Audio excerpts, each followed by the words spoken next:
मिनाल के लिए परेशानियां जो है वो बढ़ती जा रही हैं, क्योंकि जिस हिसाब से मिनाल जो है वो उसामा के साथ ये सब कुछ कर रही है ना, तो उसामा घर वालों की बातें सुनकर ख़ास तौर पर किन्जा की उसामा अंदर से थक चुका है। और ये मिनाल के पास आता है, आकर बात करता है, मिनाल को कहते हैं कि देखो मिनाल, तुम अब मैं जो कुछ भी देख रहा हूँ ना, ये चीज़ें मुझसे आगे बर्दाश्त नहीं होती। बस मैंने ये फ़ैसला कर लिया कि तुम अगर जाना चाहती हो तो जा सकती हो, मेरी तरफ से आज़ादी है तुम्हें, मैं आपको बिल्कुल भी नहीं रोकूंगा। जिस वक्त मिनाल ये बात सुनेगी ना, तो ये काफ़ी कंफ्यूज हो जाएगी, उसामा के साथ बात करेगी, उसामा को समझाने की कोशिश करेगी। उसामा को कहेगी कि उसामा, तुम ये कैसी बातें कर रहे हो, मैंने ऐसा कभी भी नहीं सोचा और ना ही मेरे दिमाग में कोई ऐसी बात है। प्लीज़ मैं आपसे रिक्वेस्ट करना चाहती हूँ, इल्तिजा करना चाहती हूँ कि आप ऐसा की बातें मत करें।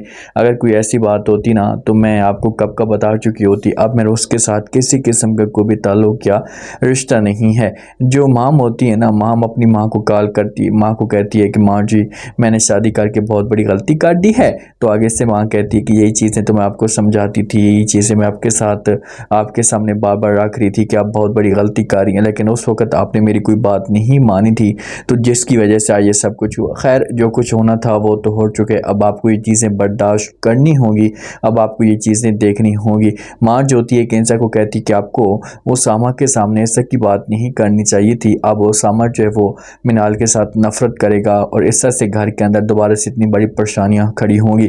तो आगे से केंसा अपनी माँ को जवाब देगी, माँ को बोलेगी कि माँ जी, मैं चुप तो हो जाती, मैं आपकी ये बात भी मानने के लिए तैयार हो जाती, लेकिन इस घर के अंदर जो कुछ मिनाल कर रही है, क्या कोई बर्दाश्त करता? मुझसे तो ये चीज़ें बर्दाश्त ना होती, इसी वजह से मैंने खुल कर चीज़ कही है। कल एक न एक दिन तो उसामा भाई के सामने सब कुछ आना है, और जब उसामा के सामने खुद आएगा तो वो बोलेगा कि हमने उसके साथ कोई बात शेयर नहीं की और जानते थे। माँ कहती है वो सब कुछ ठीक है, लेकिन मैं इस घर के अंदर परेशानियाँ मज़ीद बर्दाश्त नहीं कर सकती थी, तो इसी वजह से मैं आपको ये सब कुछ कह रही हूँ। और हम किसी भी तरीके से मिनाल को समझाने की कोशिश करेंगे, वो बच्ची नहीं है, वो बड़ी हो चुकी है और इस किस्म की वो कभी भी मिस्टेक्स या गलती नहीं करेगी। अब तो केंजा जो होगी अपनी माँ कहेगी कि माँ जी, मुझे तो उसके ऊपर यकीन नहीं आ रहा, मैं बस अमीर के साथ बात करूँगी और यहाँ से कुछ टाइम के लिए हम लोग जो वो चले जाएंगे, हम यहाँ पर नहीं रहेंगे, क्योंकि इस घर के अंदर मिनाल और समीर एक साथ तो नहीं रह सकते ना, आप इस बारे में जानती तो हैं।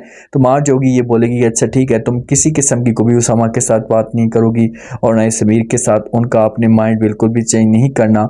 मैं खुद जो है वो उसामा के साथ प्यार से बात करूँगी, उसामा को समझाने की कोशिश मामला को हल किए जाए। जो समीर होता है ना, मिनाल को कॉल करता है, बार बार मिनाल को रिक्वेस्ट करता है, तो मिनाल जो होती है समीर को कहती है कि समीर, तुम्हें इस बात का पता है कि इस घर के अंदर कितनी परेशानियां चल रही हैं, तुम इस बारे में जानते तो हो कि इस घर के अंदर कितनी बड़ी जो वो उदासी हैं, उसामा नफरत करना शुरू हो चुका है। तो आगे से जब ये बात उसामा सुनेगा ना, समीर सुनेगा, तो ये ऐसे जवाब देगा, ऐसे बोलेगा कि अच्छा, तो अब आपको इस बात का एहसास हो चुका है, उस वक्त आपको इस बात का ज़रा कोई एहसास नहीं था जब मेरा घर बर्बाद होता। खैर, अब जो होना था वो तो हो चुका है, अभी भी आपके पास वक्त है कि आप मेरी बात मानती जाएं, तो आपका निज़ाम ठीक चलेगा, वरना आपकी जो बात है ये तलाक तक भी जा सकती है।